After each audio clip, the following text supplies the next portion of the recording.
ఉందో తెలుసు. మనం ఎంత దారుణమైన సిచ్యువేషన్ అంటే, అరే గంజాయి ఈ రోజు వరకు నిర్మూలన చేయడానికి 5 సంవత్సరాల కాలంలో కనీసం ఒక రివ్యూ కూడా పెట్టలేదంటేనే విచ్చలవిడితనం ఎక్కడ పెరిగిందో మనకు అర్థమవుతుంది. ఆఖరికి వైఎస్ఆర్సీపీ నాయకులు కూడా గంజాయిలు అమ్ముకోవడంలోని, గంజాయి వ్యాపారంలోని ఇన్వాల్వ్ అయిపోయారు కాబట్టి వాళ్ళు అసలు దీని మీద కనీసం దృష్టి పెట్టలే. ఏమండి, చింతపల్లి నుంచి, జీమాడుగల్ నుంచి, అటువైపు నుంచి, అదేవిధంగా మనకి ఒడిశా నుంచి, ఇలాంటి మల్టిపుల్ ప్లేసెస్ నుంచి మనకి గంజాయి సరఫరా అవుతుంది.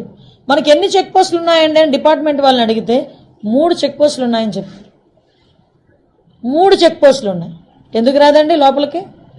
మనకి వైజాగ్కి ట్రాన్స్పోర్టేషన్ ఎక్కువ, ఇటు ట్రైన్స్ కానీ, ఇటు ఫ్లైట్స్ కానీ, రోడ్ ఫెసిలిటీస్ ద్వారా వ్యాన్లు, మిగతా అన్ని, దాంట్లో ఈవెన్ 2 వీలర్, ఆఖరికి అమెజాన్లో కూడా పెట్టుకొని అమ్మేసుకుంటున్నాడు అండి డ్రగ్స్ని.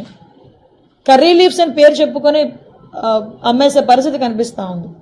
నిజంగా ఇది మనం చాలా సీరియస్గా తీసుకోవాల్సిన ఇష్యూ.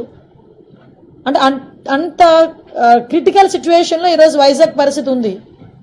నేను ఎందుకు దీని మీద ఇంకా ఛార్జ్ తీసుకోకుండానే నేను రివ్యూ పెట్టానంటేనే ఒకసారి దీని సీరియస్నెస్ ఏంటన్నది ఆలోచించండి. నేను ఇంకోటి కూడా చెప్పాను, టాస్క్ ఫోర్స్ ఏర్పాటు చేయండి.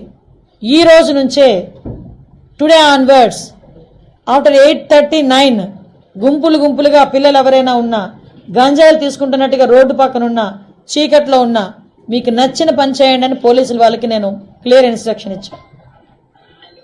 అట్ ద సేమ్ టైం ఈరోజు కొంచెం మరీ ఇంకోటి విషయం ఏంటంటే, స్మెల్ డిటెక్ట్ చేయాలి.